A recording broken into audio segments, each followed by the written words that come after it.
Hello there, yarn lovers, it's Gary and I'm coming to you from my happy place, the Yarn Corner here on the west coast of Canada. So welcome on this fine Monday, August the 19th, 2024. How are you all doing? I hope you're well and staying safe. If you're happening across this channel for the very first time, I've set this channel up to talk about all of my yarny adventures in knitting, crochet. I talk about my acquisitions, where I purchase my yarn and tools of my craft from. So if that is of interest, please stick around. And for those returning, I want to say welcome back.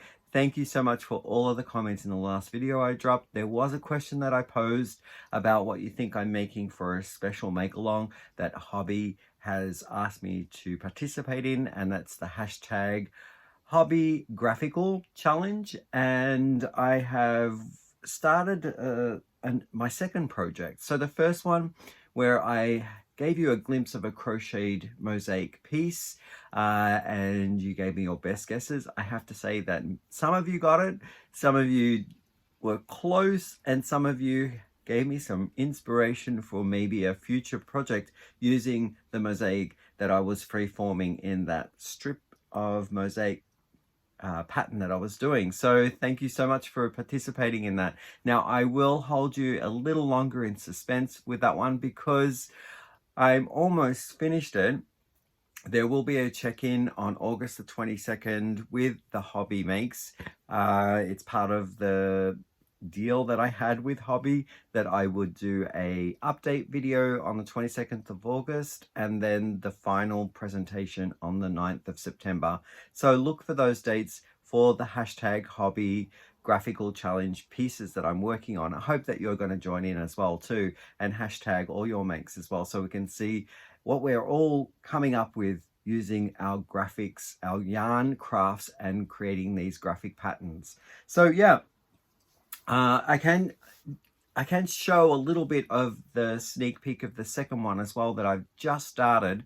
Now, I was on holidays and I returned yesterday. I've taken today off of work so that I can, do some videoing and unpack and do the laundry, all that fun stuff, and sort of get my land legs back, because even though that the sea wasn't too rocky, it was still a little unsettling with balancing and stuff. So I'm kind of still walking around and I feel the earth moving. So I've got to get my land legs back before I head off to work, so to speak. So about the trip, I'll leave that towards the end. I've got some wonderful stories to share with you, some souvenir yarn, some photographs and clips that I've taken along the way, so you get a sense of what I saw as well. I wasn't sure what Alaska would hold for me, because I am actually from the west coast of the North American continent too. So we do have a lot of the same kind of tree life, as well as the landscape looks very similar, but there are some special shots that I was astounded to witness, and I've got them here as well to share. So I'll leave that towards the end, where I'm updating you on stories. But before I get going, there are some admin things that I want to talk about, and that is to do with my make-along, which ended on the 15th of August 2024. Now, I've received all of the people's entries that I assume that I have in my inbox, and sometimes these things happen with modern technology, that maybe someone has slipped through the cracks, or they've gotten my email incorrect and they're waiting to hear from me saying that they submitted their stuff. So what I'm flagging right now on this video is that if you have not heard a response from me saying thank you for your wonderful entry, and I'm putting together this slideshow presentation which will be dropping and airing here on the channel, if you have not received any email from me saying that I've received it, then please do go ahead and check the email that you're sending it to. Maybe I need to check in my inbox as well. But if you have not heard from me, please do go ahead and send it back to me again, like resend it. The original date will be transcribed on your, I guess, the footnote of your email, so I know that you had finished it in the time frame. And here is my email once more, in case you haven't jotted it down correctly. It is urbanyarn101@gmail.com, and I look forward to seeing that in my inbox if you feel that you've entered it and for some unknown reason it's gone a little sideways. So I will be checking my junk box and spam box as well in that account just to make sure that I've gotten everyone. Yeah, so the other thing that I did promise in a previous make along that I hosted, it was the spring edition, and it ended, I believe, in June, maybe even May sometime. And I know that a couple of creators were looking to get their entries in for the spring one, but they didn't get it in on time. They hadn't quite finished it, but they wanted to know if they could submit it later and share with me and let me know that they were working on it. If you can't recall what that one was, it was to do with song lyrics. So you pick a song that you like, it's one of your favorite songs, you pick a line of the song, and then you create something that generates and evokes the emotion of what you're trying to portray on your mood board. So if you've still got something outstanding and you want to share it with me, then please do send that in. Maybe in the subject header you could say #moodboard spring make along, and I'll know that it's not the summer one, that it was a spring one. I'd still love to see them. So thank you for sending that in if you wanted to share that with me as well. Okay, now getting back to my trip. When I went on my cruise, I left from Vancouver and the cruise sailed for 7 days, returning back to Vancouver, but we went as far north as Juno, then turned around and came back down, making several stops along the way. And I thought to myself, well, I might have some downtime. Let's see, I'll bring some projects to work on while I'm away. And I had 3 or 4 that I had taken with me. So hang on a minute. Sorry about that. I had a phone call come through. Where was I? Okay, I took 3 or 4 projects away with me. They were small, they weren't very big, even though I have bigger projects here. I didn't want to allocate too much of my luggage space for these larger projects that I'm still working on. So I was thinking along the lines of starting new projects.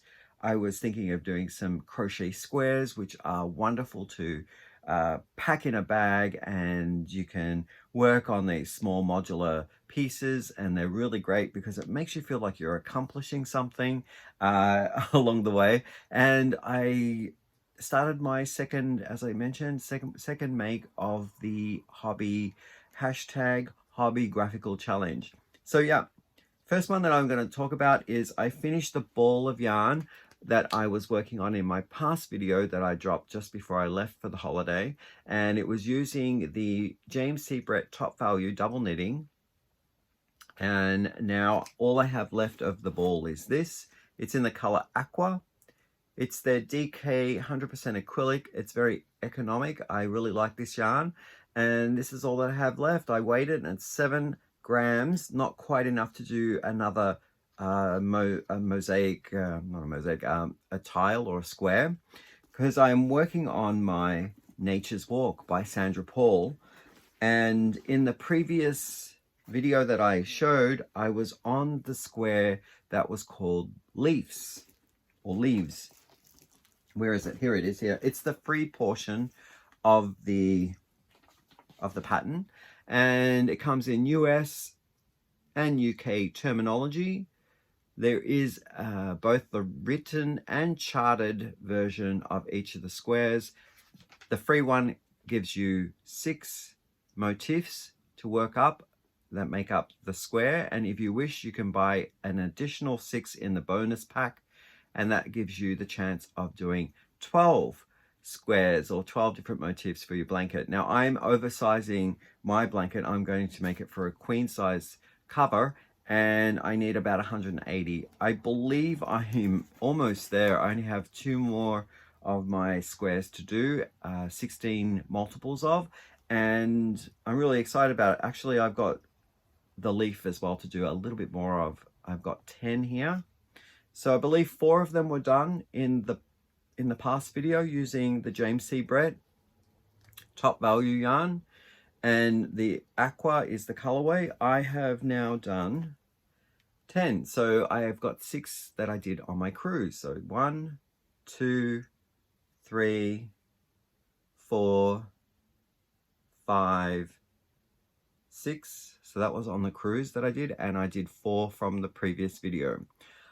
Each of these takes me about an hour to do the leaf.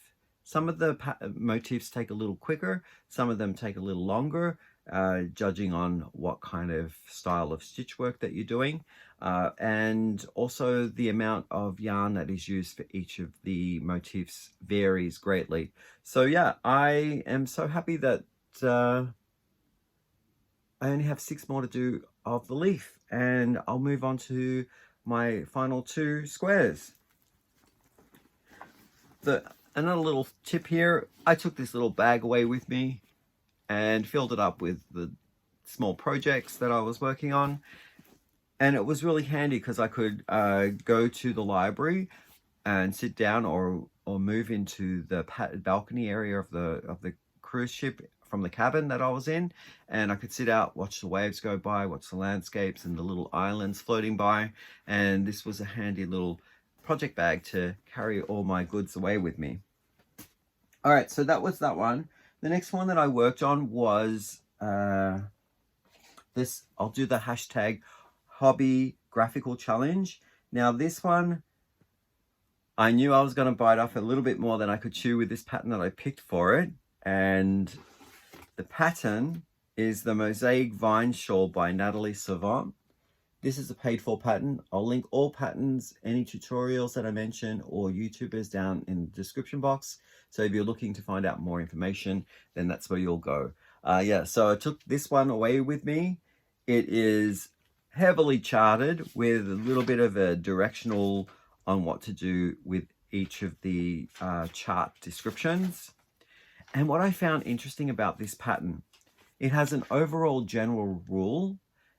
So I have to learn what the overall general rule is, and then later in throughout the work, it gives me the charts, but I've got to remember to do certain rules overall, which overarching has the number of stitches before the charts begin, what to do, is there a yarn over, are we doing like slip stitching before we go into the chart. So I've got 2 things going on at the same time with this pattern, and it was a little difficult to start. I had maybe 4 or 5 attempts at starting, just before understanding what the general rule was, how it fitted in with the charts as I was working through row by row. I think I might have managed it, I'm not sure, but this is what I have so far on my work.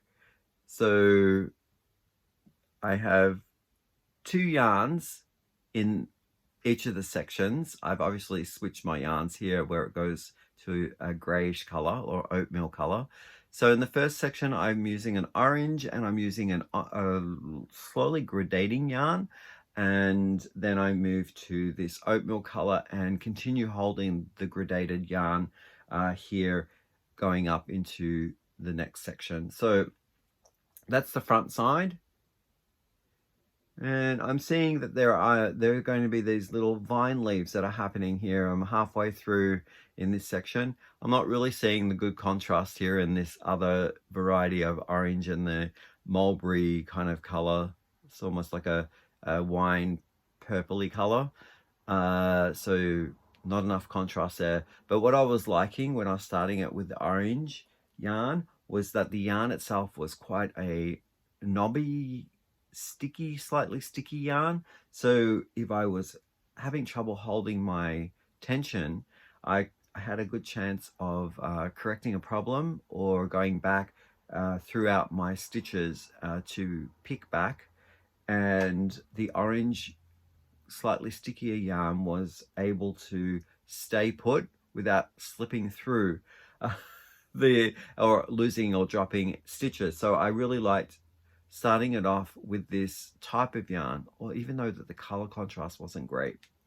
But yeah, now I'm into this section. I'm getting the hang of it. I'll show you the back. These are where the floats are. I'm not cutting my yarn. I'm actually having to use the color and work the rows, but then having to, with the working color, I would have to come back along to the beginning of the color change and capture the capture and carry the yarn that wasn't being used back to the start of the line. So there is a little bit of back and forth with capturing to start again from the start of the make. So very confusing. I know I had a difficult time learning how to do that with my hands and having to drop the yarn a lot with how I was holding the yarn. And it's not your traditional color work where you bring across the yarn together and work a few stitches at a time. It is slip stitching and having to return to the start. You might see it in this example here where I'm just doing it with the gray. I'm carrying the gray back, and each one I'm capturing the gray as I bring it back over. So yeah, my next color that I'll be starting is on this side. That's probably a good way of showing you, is on this side of the make when I turn it. And now I'm going to do the gray and the mulberry.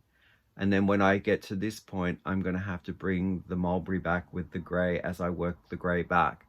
So I hope I'm reading it correctly. I think I am, but it's very fiddly, and I know it's going to be time consuming, but I'm going to continue on and see how far I get before I feel that I need to choose a new pattern, because I think the results and learning about that carrying technique and capturing the yarn is going to be essential at some point where I'm trying to do other techniques in my knitting.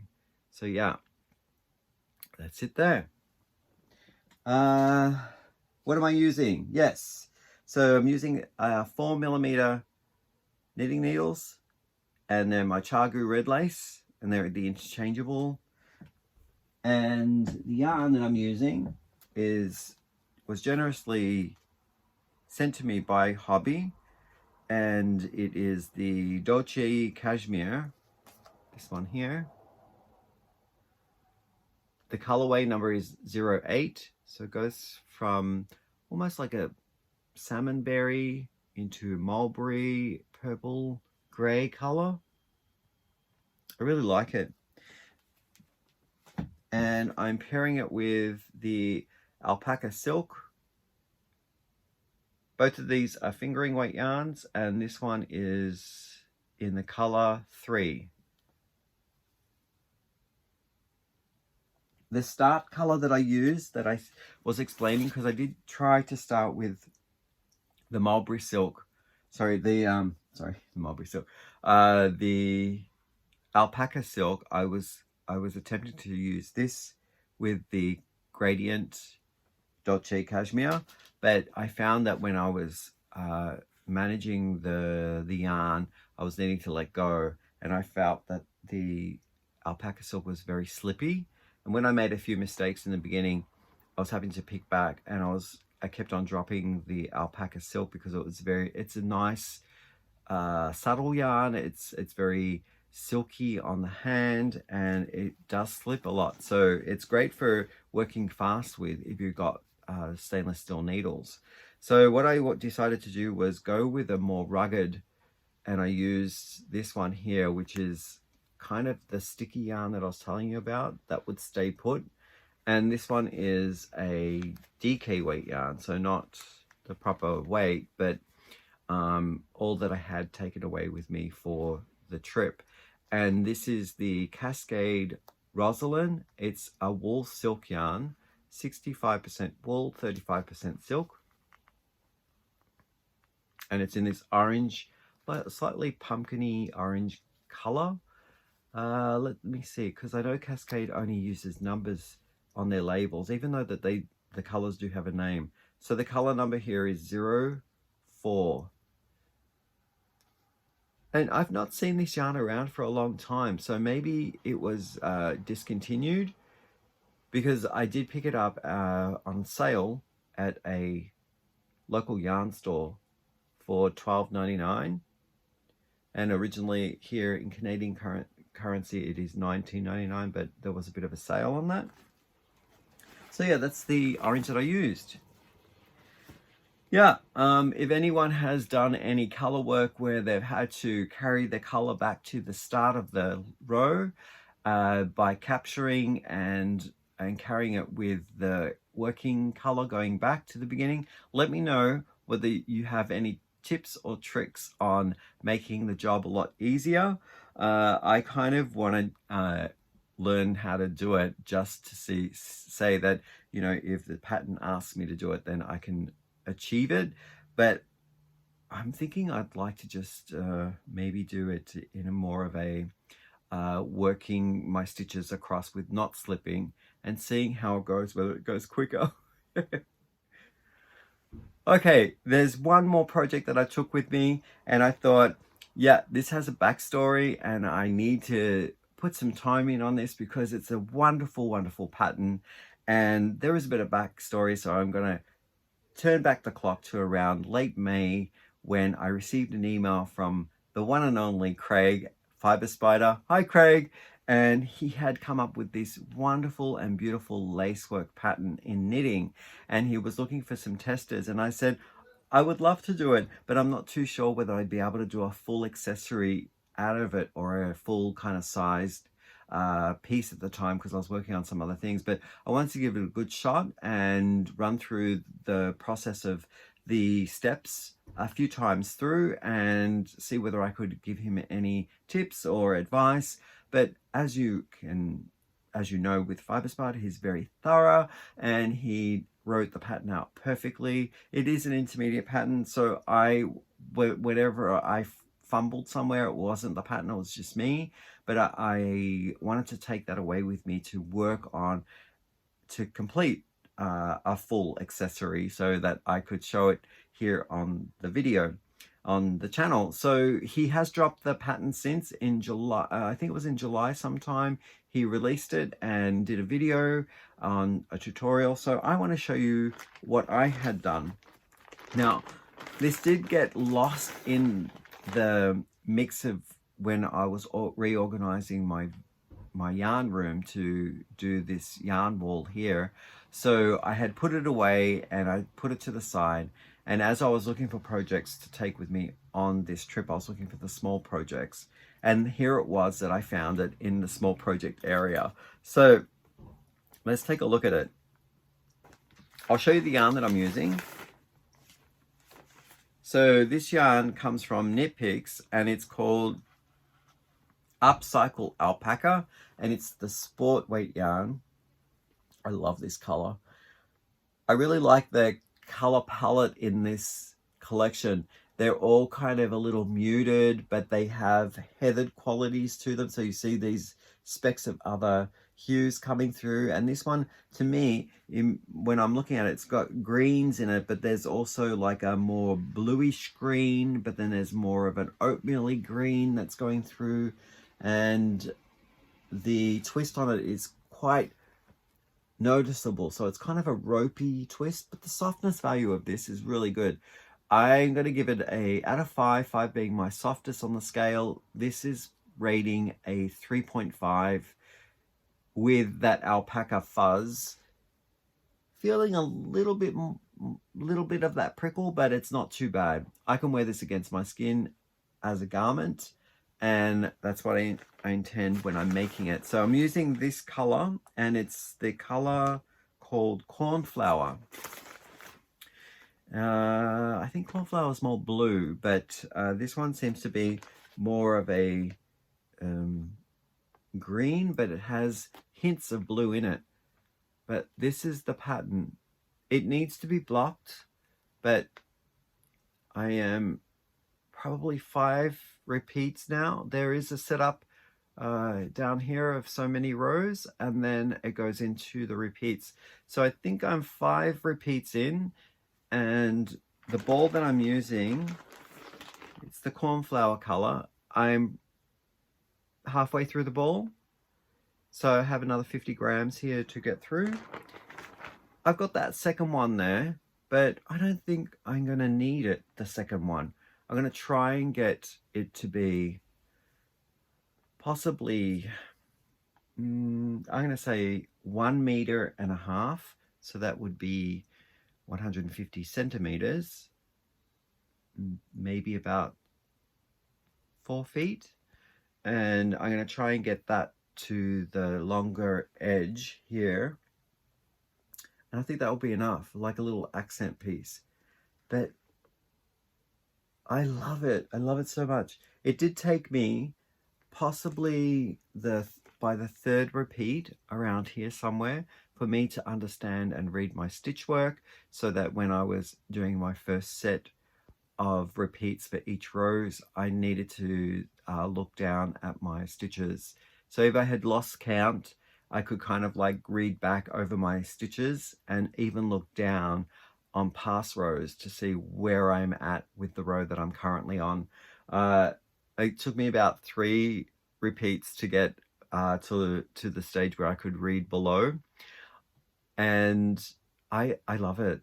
I think it's a deliciously decadent lace work, and I think you're seeing that really nice there. Yeah, so what is it called, I hear you ask? Tell me what the name of it is. Now, I won't be able to show you the pattern because it is a paid for pattern, but I can show you the front because it just tells you what you need and the types of stitches that you need to do in the pattern. And it's called the Herringbone Lace Shawl, and it's written by Fiber Spider in 2024. So there it is there. Yeah, so a little bit of the knitting that you need to know is a knit stitch, a yarn over, a knit 2 together, a slip stitch and knit the next one pass over, so SKP, and a new one that I have never done before. It's a CDD. Now that is a central double decrease. So yeah, it's and it uses a combination of each of the ones throughout the rows. What am I using? I'm using I think this one might be a little lighter. What did I use for this one? I think this one is the 3.75 millimeter set of knitting needles, and it's my Chargu as well. These ones were generously gifted to me by Donna, so thank you, Donna. I can tell because they're the 4-inch needle tips, and I have been using the shorter ones at 3 inches that I purchased from Chargu, but the ones that are 4 inches, they were generously gifted to me by Donna. So yeah, so I really like it. I think I'm going to concentrate mostly on this one in the next few weeks, and the hobby challenge one that I just showed you as well. Okay, so next up, I guess that's all the makes that I was working on because I was away on holidays, and those were the 3 projects that I took. And I'm now going to shift gears and we'll talk about the trip. So if you're just around here to listen to the yarny goodies and the works in progress, then thanks for dropping by and staying this long. I'm now going to shift gears and talk about the trip, but there is yarn souvenirs and some yarn stores that I visited along the way, which if you are interested in learning a little bit more about the West Coast yarn a circuit or the shops that are around here, then please stick around.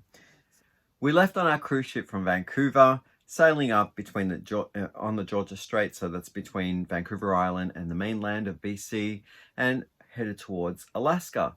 So we did one overnight sail day, or a sail day is what they call it, sea day, and we arrived at the Icy Strait, which is up in Alaska. I'm not sure whether it's a new port or whether it's something that's just happened recently that they accept cruise ships there, but it's a small community of around 800 to 1,000 inhabitants, and we had 2 cruise ships come in. Geographically, it could accept cruise ships. There was an amazing cliff, kind of like rock formation going up into mountains, and it dove deep down into the ocean, so the depths of the water were great enough for us to, park in really close. So yeah, there were 2 ships there, and I think we doubled the number of occupants just in that day having the cruise ships in, and we were really lucky enough to see a pod of humpback whales. There were about 20 in the pod. They were swimming close enough into the shore because of that deep water that I mentioned, and they were doing fishing. You know, they were herding fish. They dove down and they were using their bubbles to create like a bit of a net confusion for fish, and then they swam up with their mouths open and they were snacking on all of these wonderful fish. So we did see them breach. Unfortunately, I didn't get it on video, but my jaw was open and I was astounded just to see them come out of the water, as you see in many of those posters or those films where they're doing their amazing breaches and stuff. It's great. But I did manage to get my camera out as they were swimming away, and I'll add that towards the end of the film. Then we got back on the ship and we were headed towards Hubbard Glacier Bay, and we went in there. It was sort of unknown what the weather would be because of their own multi-climate that they have there, microclimate. So it wasn't looking so great in the morning when we were sailing in because it was a heavy mist, and maybe I could see, 200 feet into the water, and then it was like a wall. I couldn't see what was going on. But when we got there, there was a lift in the mist, and it was a sunny, bright day, and we got super close to the glacier. It would seem like it was close, but then I'm sure that it was probably 2 kilometers away from where we sort of like parked our vessel, and we were spinning around so that everyone could see the wonderful glacier. I have clips of that as well that I'll add towards the end of the video. And we saw I think they call it carving. I think it's carving. We saw the ice cracking off and falling into the water. When we had our binoculars and we were looking out over the floating icebergs that were breaking off from the glacier, we saw these little brown specks and then noticed that they were moving around. So when we looked through the binoculars, there was a whole school of, I think they call them schools, but there were a whole herd of sea lions. And I know how big the sea lions can get. So we were at a distance. There were these little freckly specks, almost like sprinkles of pepper across the white icebergs. And that was breathtaking just to see and hear the cracking of those calves that fell into the ocean, and then the waves that kind of like fell away from them after they had landed in the water.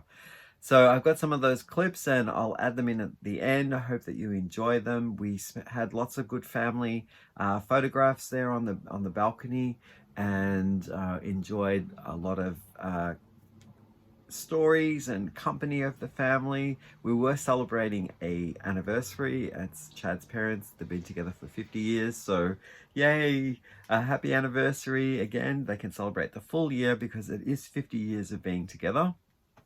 So the next stop was Juno, which was the next day, and Juno is the capital of Alaska. I just found that out myself. So I turned on my phone and I wanted to get data. I wanted to find out where the yarn store was. So got on my phone, found out that it was only 15 minutes walk from the port where I was, and it was a local yarn store. It wasn't Michael's or Joanne's. It was just a small store called, I think it was called Changing Tides. I'm looking down because I'm seeing the receipt there. And it was in a small mall, kind of what you would imagine a mall would be like, maybe in the turn of the century, like 1900s. So it was built in a wooden saloon style veranda, double story, or was it? Yeah, it was double story. So you walked into the main entrance and there was a small atrium with the main staircase going up, rickety kind of old stairs, and then there was a banistered wooden banistered balcony which had the other stores on top. So on the second floor, that's where the Changing Tide was. So I walked up there in a really nice little quaint store. They had shared it with fabrics, quilting, other arts like weaving, and then in the corner was the yarn. Now I was really keen on finding some local yarn, kind of produced yarn, but I was soon told that a lot of the sourced material comes in from elsewhere and they manufacture the yarn elsewhere, and dyers would use those. So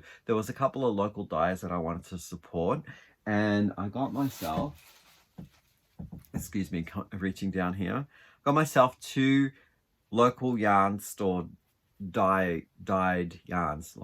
So it's Changing Tides.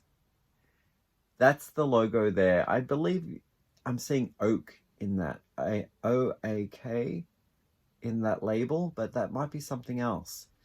So this is the mini set that I purchased. They had a whole cabinet behind glass. A lot of their product was behind glass and they were under lock and key. So this one was one of, I think, 4 or 5 of the colorways that I could choose from, and each of these colorways were inspired by a different place.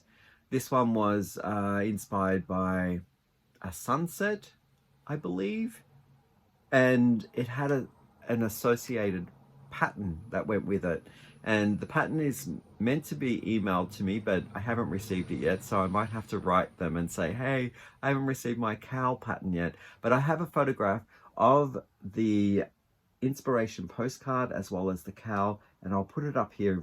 Editing Gary can put it up. There we go. So yeah, what can I tell you about? I'll just move over here while that's up and running. This is a mini skein set. The fiber base is 80% superwash merino, 20% nylon, and in each of the mini skeins I'm getting 80 yards. It's 20 grams per mini, so in all totality I'm getting 400 yards, and it's 100 grams all for the 5 together. This one caught my eye. Hopefully Gary's taken that off now.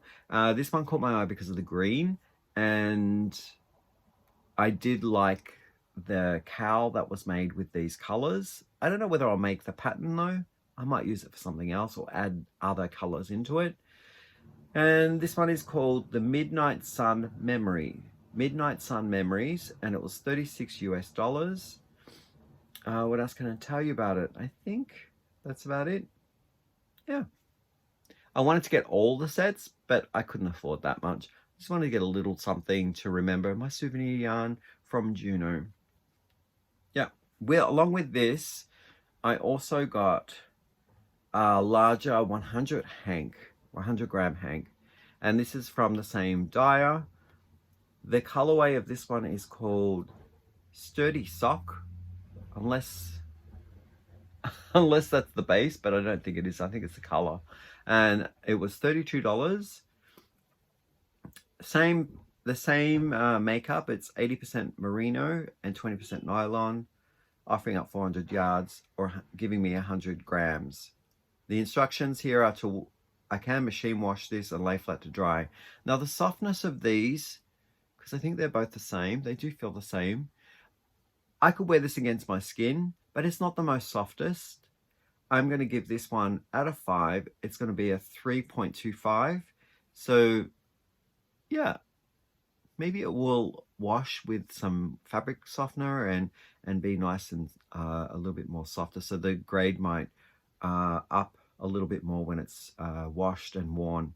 So the reason why I like this color was because I was telling my family, they asked me, how do you know what colors to pick? Why are you going for that one?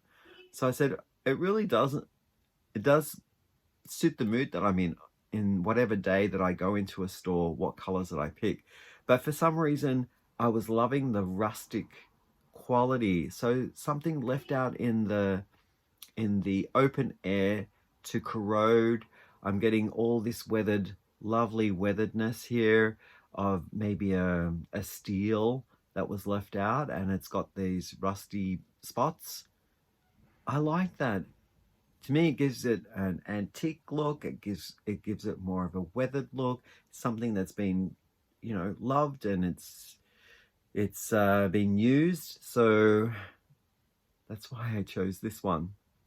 I'm not sure whether they'll go together, but you never know. Maybe I could choose a pattern that uses 100 gram along with minis, and perhaps a Stephen West will work really nicely, or I could just choose other colors that work well with this particular color here and mix and match from other dyers.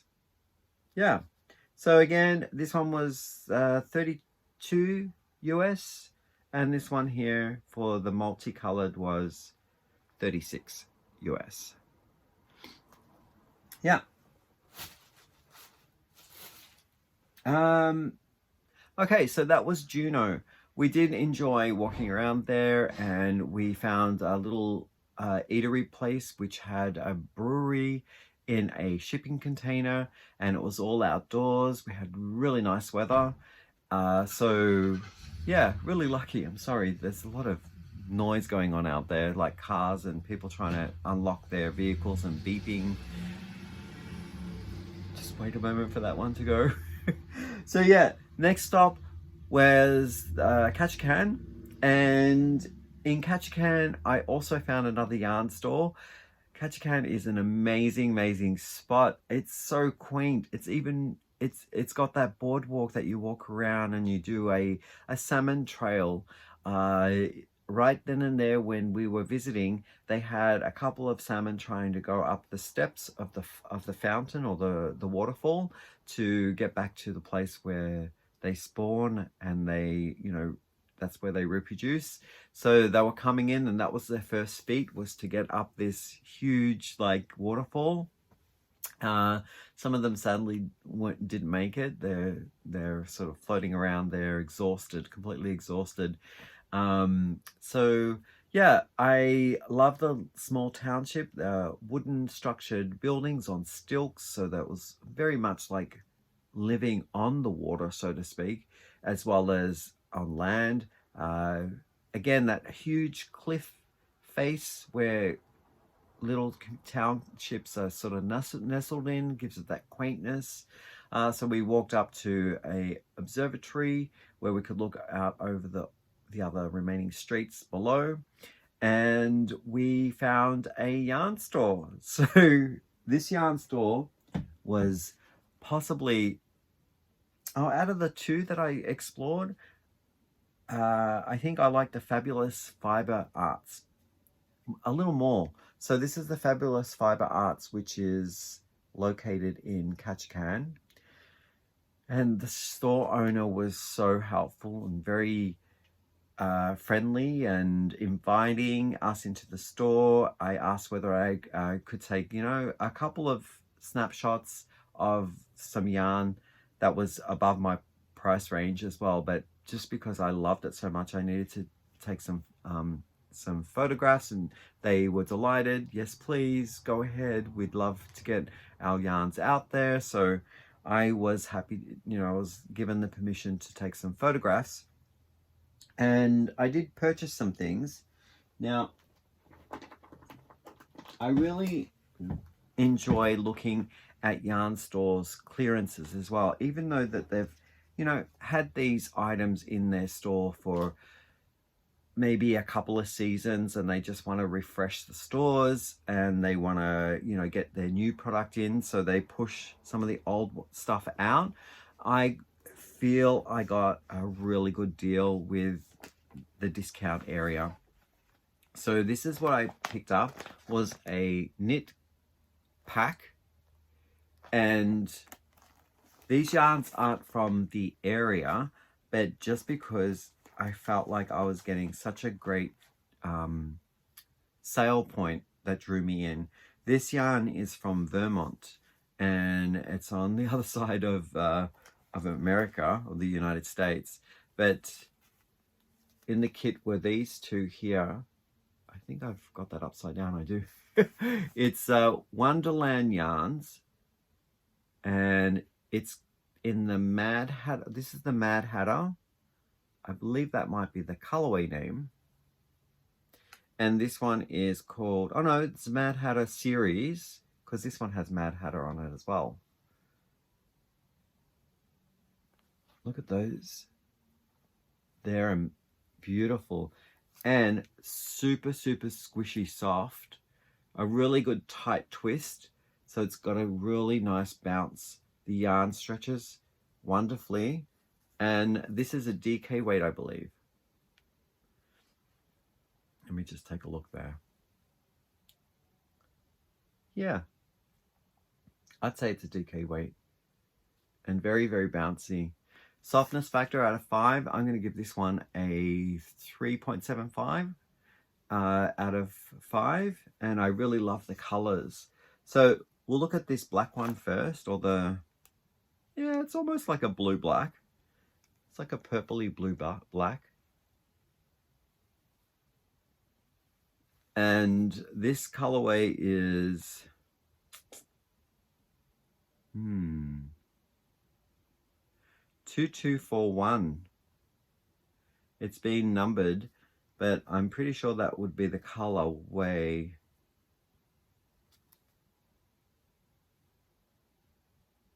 From Transylvania. No, I think that's a gimmick, is it? De-Stitch Nation, Transylvania. I don't know whether it comes from Transylvania, but maybe it's just because it's the Mad Hatter. It could be the name of the yarn, the color. So what am I seeing here? It is, I keep rolling around, and it tells me it's machine washable in cold, however best to ensure long life for lovingly handmade item, hand wash in cold water and lay flat to dry. There's a Lewis Carroll quote there. And it's 100% superwash merino. It's a sport weight yarn, which is 344 yards. And I'm getting 4 ounces, which I believe is over 100 grams. So maybe 120 grams for the 4 ounces. Yeah, it was originally the price tag on just one of these was $37.50. And this one also was it's $36 for this one. Oh, it is the colorway name. So that one is called Fairy Wood. And this one is called Transylvania. Same specs for both of these yarns. And the number that I'm seeing here is 2219. And the number I'm seeing on that one was 2241. Yeah, and it came with a pattern. This is the pattern. I can show you the front just in case it might be a paid for pattern. It's kind of like a V scarf. I don't know whether I'll use it to create this V scarf. Maybe. We'll see. And the pattern that is behind it, it's called, what is the pattern name? It's called Pivotal Point by Julian Robbins.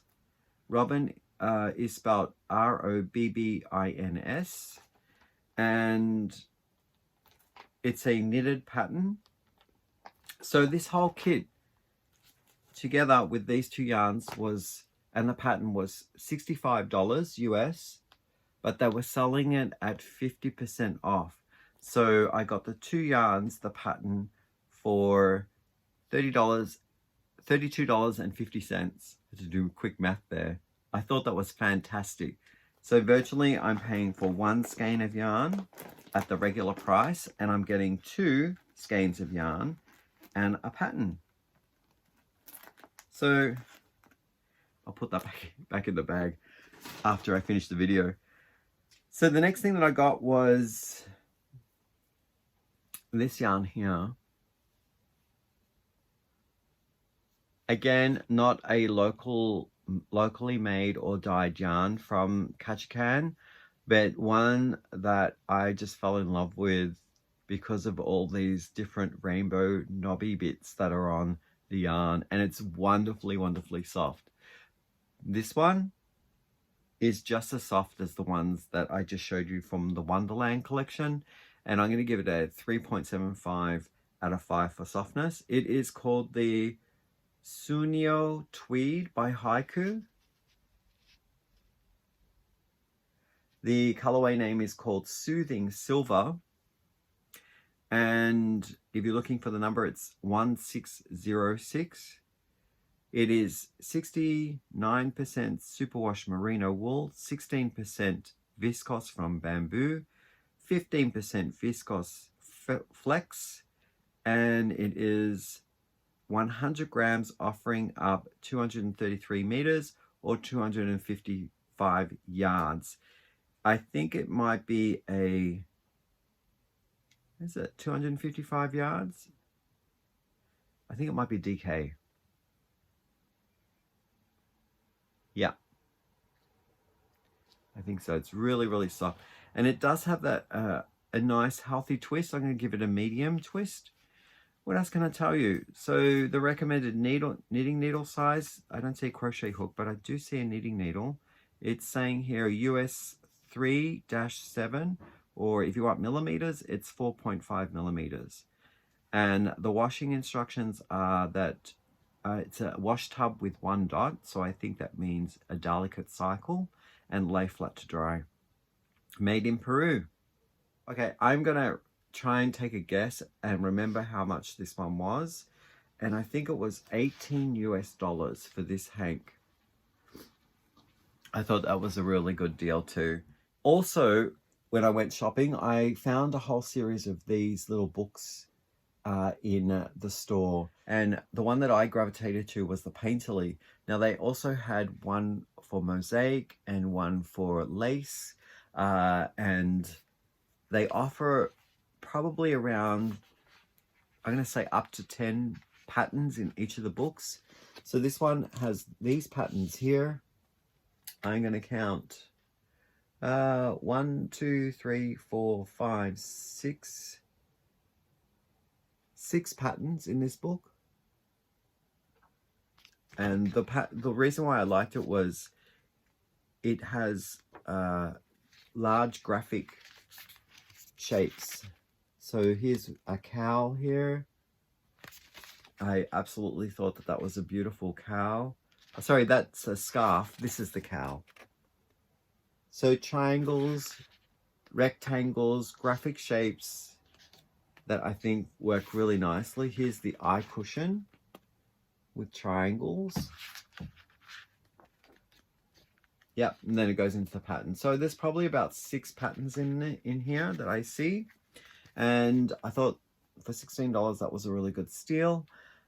Yeah, so just in case you're looking for it, it is called the Modern Daily Knitting Field Guide number 16, Painterly, and it's by Kay Gardenia and Anne Shine. That's the people there. So final notes in the Fabulous Fiber Art store was a fantastic experience. I'm not affiliated with them whatsoever. I really liked the storekeeper's wealth of information that she was willing to share with us.